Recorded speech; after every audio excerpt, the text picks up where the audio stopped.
Hello. So I'll talk first of all about the tarot reading. I said last time I was going to do a big tarot spread based on the Tree of Life with my really good friend in Japan, who we have done a tarot spread before, a big one. And this time we tried something new and did one based on the Tree of Life. So anyway, it's very complicated, and it's I tend to read a bit about something and then have a go with it, and then kind of learn that way. And then afterwards, I did a bit more reading. I reread something I'd already read, and began to see some kind of more meanings in it. So before I forget, because I've just glanced at it again, I'll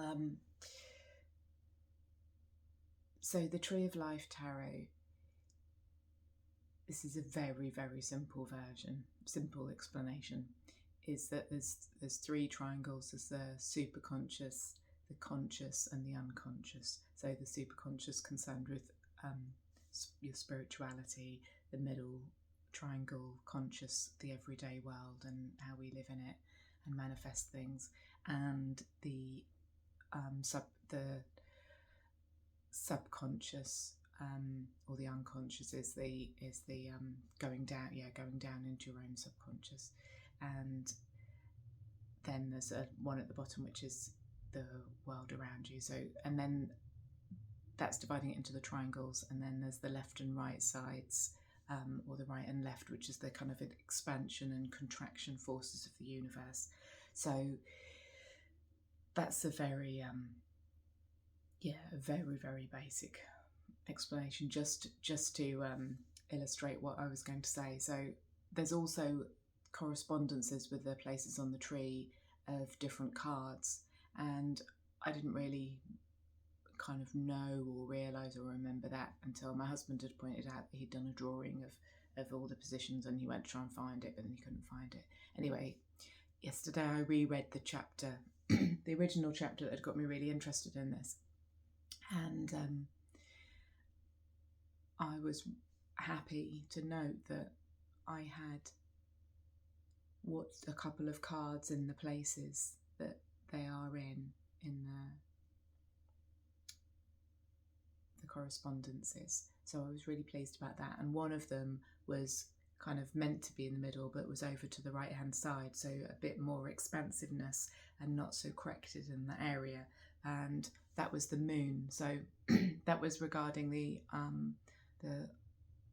unconscious or the subconscious. And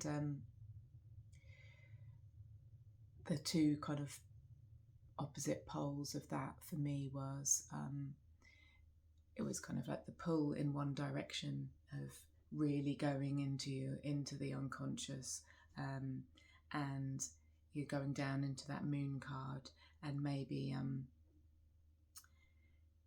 getting too down into the weeds. And then the other side was a very balanced card, which was all about more, staying very steady. I think it was Knight of Pentacles. So very steady. It was actually still and very kind of a bit more practical. And I thought, that's that balance of, if you go too far in the kind of spiritual or exploration, or sometimes I need to ground myself, eat potatoes, or follow a structure, not just go off too much in that direction to maintain balance. And my middle card was the balance card, Two of Pentacles, and then my sun was in the middle of the middle triangle, which is the position that the correspondence is. So I was really pleased. And the sun energy, which is like a really positive, playful kind of energy, is the middle cards are to kind of balance the polarities, or where you can use that energy to balance. And one side was, how I interpreted, was my kind of tendency to maybe kind of create new ideas and maybe create a bit of, I don't know, playful battle maybe, versus the other side is to kind of maybe be content with what you've got the excess of that can just lead to kind of sloth and kind of gluttony and stuff. But so yeah, there's kind of I could see that balance, and I interpreted that yesterday when I looked at it again as, instead of always seeking for something new, even though my imagination will do that, instead of always seeking for something new, be also content with what you've got. Another way for me would be to kind of recognise what I've got and use what I've got, instead of maybe looking for something outside. And that links with the kind of, no gurus, listen to yourself, your own intuition, excuse me, your own values, and your own, your nervous system, what your nervous system is telling you. That said, I of course do take inspiration from other people all the time, and especially looking to, I suppose lately, taking inspiration from other older women and women who are older than me, which I'll come on to in a moment. And then the top one, the balance, was between I've forgotten that one. Anyway, so move on from the tarot, and I'm in London in a hotel room, and made a break from tradition, staying somewhere that isn't a travel lodge, because actually this was just as the price was about the same, and it's right in the middle. It's kind of just off Oxford Street. I guess it's a sort of upmarket backpackers hotel, you could say. I mean, I'm totally satisfied with it, and because it's a very sort of tourist bit. There's I got here early, and I couldn't check in, so I went to a pub, and everyone was like really, really friendly, and it just there were the bar staff, and it had a friendly atmosphere, and it reminded me of how when we was travelling, we would always kind of make a little nest at the beginning, or you make a little, I don't know, make yourself at home. And for me, it would always be finding my local shop, buying some things like some little packs of tissues, buying any necessary toiletries, buying a bottle of water, and all that would become my regular shop. And that was always like a real security blanket. So it was kind of a bit like that yesterday. So I went there and had a cup of tea, and I had a packet of crisps, and had a Diet Coke, and had another packet of crisps, and just kind of the football on the big screens, or about football.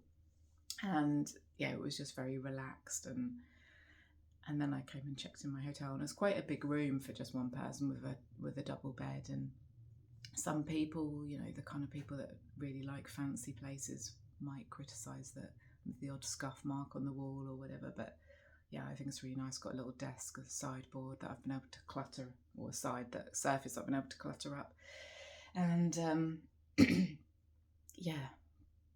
quiet, fairly quiet, and it's been really, really nice. So I'm here because yesterday I went to go and see the Rose Wylie exhibition. I'll show you a picture of her in case you don't know her, in her studio. So I think if I remembered rightly, that she never cleans her studio. It's she gets a newspaper delivered every day, and they pile up on the ground, and she uses those for inspiration, things from the outside world, like pictures and so on. And more about the image than any political stories or anything. But she gets inspiration, and she keeps in touch with the world around her via these newspapers that are delivered every day. And she also uses them. So the modern ones aren't as good as for cleaning brushes and things, but they're the kind of base of her studio. And she works really, really big. And she said that a lot of women work small because, or perhaps practically because they haven't got much space, so they're just doing little small things in the space that they've got. I also really do like small things as well. But she works on really, really big canvases, and my impression yesterday was, Oh, she's the first woman artist to have a solo exhibition at the Royal Academy in the main halls. So yeah, 2026. Yeah, really, really big. And the feeling that I got was, it's like that is what you would do if you just would do whatever you wanted, completely unfettered from worrying about anything. And yeah, it gave me a real joyful feeling. And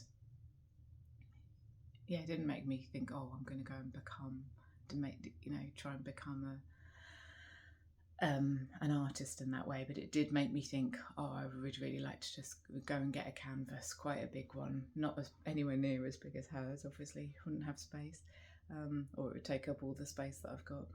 But maybe get like the big, there's a big one in the charity shop that I've been looking at for a while, because I kind of like to repurpose things. So it's a big charity shop, big canvas in the charity shop that's got bubbles on, and you could easily kind of cover it up. And then I was thinking I'd like to paint with natural things, like, use beetroot and stuff, and then how would you make it thick? And I was thinking, oh, maybe my paper pulp. And another thing I read about her is that she sometimes will paint with something that she said sometimes she'll paint with, like a thistle out of the garden. And I just thought, when you think of how a paintbrush is made and how it gets to you, and how it's made probably in another country and then transported and sent or gone on a ship and then delivered in and it's just like that whole journey, and some of the things she's painted with her hands. And what I really liked, there was something that she did was a painting of three hands, and one was, so she did it, I'm not going to describe this as well, so you can always look it up, but it was to explain that the drawing came first. So she did it was like a kind of painting of her doing the drawing, and a painting of her doing a painting, and then of doing the final painting in these 3 stages. And she said it was like a self-portrait, but not really of her, even though it was of her hand, not what she looks like, but what she is like. And yeah, I thought that was really lovely, and very inspiring. So she was trained where she went to art school and trained, and then she took a long sort of, 25-30 year career break to raise kids. She said that they need you around, and that she didn't feel she could be off devoting herself to art, because then a bit of her would be on that, and the kids needed her to be present. And then she did remark that the same standards don't apply to men, and her husband was a painter and artist all the way through. Anyway, when she got to her late 50s, she began painting again. I think this is right. And I don't think she was widely, discovered until like in her 80s, or when she was 80, and then now she's 91. And another thing I really love about her is that she wears the same clothes, and that her kids' friends would say, why are you always wearing the same clothes? And yeah, she's a radical non-consumer. However, as I think I've said before, I do sometimes like to buy things. And the other day, locally, popped into a shop to, I don't know, I think my husband wanted to look at something, and there was some sort of something to do with curtains or something. And but then they had a rail of random clothes, and I don't know if they were like ends of lines. I think they were kind of new things. I kind of assumed they were new, but they were kind of cheap. So I got this LK Bennett dress, and it was like, I don't know, it was about £5 or something. I don't know, maybe it was £7, but it was no more than that. And I thought, oh, I'll wear that because Rose Wylie is very like colourful, and so I thought, so it was really, really nice. So yeah, it was really inspiring. And then I came back, and I went back to the pub again, and I got a pint, and because I don't really drink that often, or that much that often, and it was the afternoon, and I could feel it, and I sat there and I scribbled in in the back of the book that I'd got from there. So just did all these scribbles, and it was really inspiring. And yeah, a bit of me thought, oh, I could have another drink and another packet of crisps and stay there for, you know, but I didn't. I came back and came back to the hotel and then I got ready and then I went out to the Hare Krishna cafe, which is really nearby, walking distance. It hadn't been open earlier, so I went back there for dinner. And yeah, it's just amazing food. It's all veg, a lot of vegan, and quite, you know, really quite cheap, you know, considering where we are. And and then I just came home. I think I was safely back in my hotel room with the double lock on and the chain on the door, and by about 7 or 6:30, and then I didn't go out, just fluffed around on my phone and paid attention to the football, and then set my alarm for 9 because I have to check out at 11. Got up really early at 6:30 and I was like, what am I going to do? So I had thought I might make a video, and then I had this thought, and I was thinking about, you know, kind of particularly women, but it can apply to anybody. But you know, that whole sense of self thing, and you know, I even remember when I made my paper bowls. I made 30 paper mache bowls, and with a lot of feeling, called Somewhere to Put All the Feelings, and I bathed them in moonlight, and I wrote a bit of text to go through, and had an exhibition, and did a reading, and did a scream, and now I'm just like, I just did that, and then now I'm doing this, and I'm going to go on to this thing. But at the time, I remember being full of self-doubt and, oh God, what if I can't do it? Oh, and I was, you know, so anxious about all aspects of the exhibition, and you know, it was such a big deal because I'd never done it before, and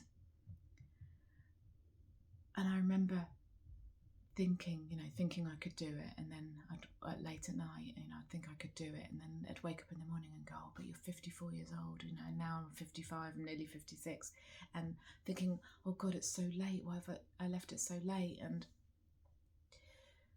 I thought, you know, kind of the modern version, not the modern because it's happening right now and anyone can still get a newspaper delivered every day, but maybe the version that kind of I'm doing, and the version that, you know, a lot of people are doing, is getting that in touch with the world.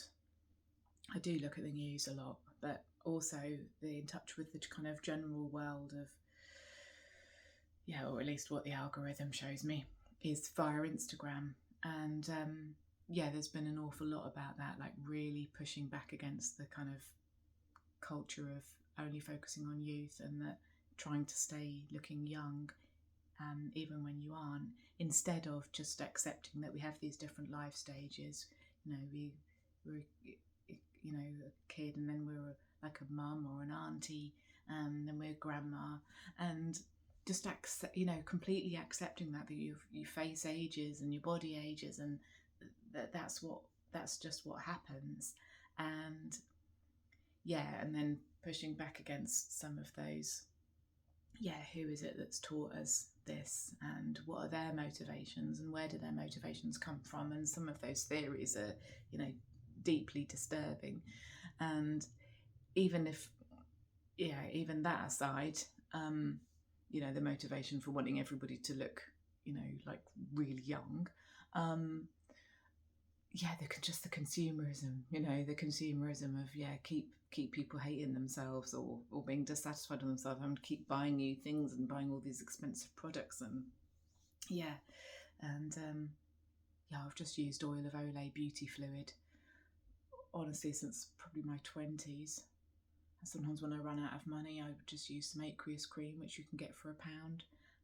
But the beauty fluid costs about £6. I never use any night cream, I never use anything else, never have a facial unless I eat an avocado and wipe the skin on, you know, wipe some avocado on me. Very occasionally. I actually did do a face mask with a friend, you know, but just one that I've bought for like £1.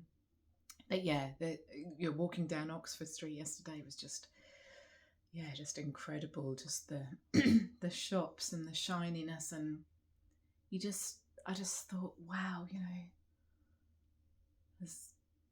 you know, the world is burning, you know, the climate catastrophe, and also the attacks and conflicts going on, and it's like, what, people are just walking around shopping and everything was just so shiny, and you see these people look so smart and so rich, and think, where do they get their clothes from? And then you see these places and it's all cream and beige and navy, and everything looks so, yeah, well, so sort of boring, but also really expensive. And just walked along, and I enjoyed looking at the buildings, but yeah, I didn't. And sometimes they had really pretty displays, or they'd be an exhibition, but other than that, anything really appealed to me is when I saw like a kind of Greek food stall, and there was falafels, and it was like, wasn't very expensive. I thought perhaps I'll go and eat that tomorrow. So yeah, anyway, what rambling. I had this flash today, and I was just thinking, well, you know, like people who make videos about body positivity or something, like, what if the thing that's meant to be a negative about you is actually the positive? Oh yeah, and I've just remembered the top triangle and the top polarities of the tarot. Because the photo's on my phone, and I looked briefly, and then I didn't want to look at any notes or anything. So the top one was one force, like the force that expands, was the Three of Swords, which is a heart, and the Rider-Waite deck is a heart punctured by 3 swords, traditionally meaning heartbreak.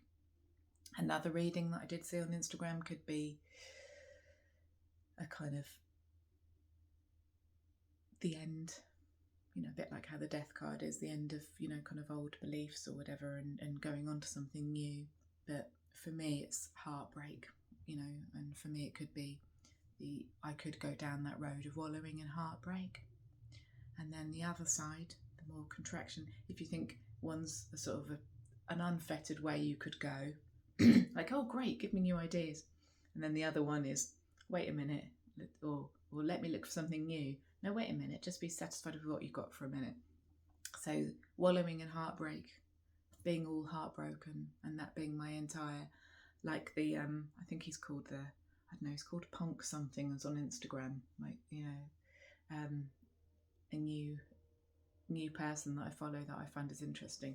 Not a guru, not following a guru, but follow some interesting ideas. Make trauma your you know, a wound that you carry rather than your entire identity. So yes, I could go all that way, and there has, I think it was another Knight of Wands, and you could look at that as like organising a load of other people, leading people, but also I thought about that as my ideas, the ones that fire of inspiration and ideas. I could just, you know, control that inspiration and ideas. And I remember the last time me and my good friend in Japan did a big tarot reading, I still kept the post-it note of all the things from that, and one of them was control your imagination, know that you have everything. So yeah, control your imagination. It's almost like that top left card that I just said about, rather than wallowing in heartbreak, control your imagination, and as a creative person you can have lots of ideas, but yeah, don't let it go down, you know, all the way down.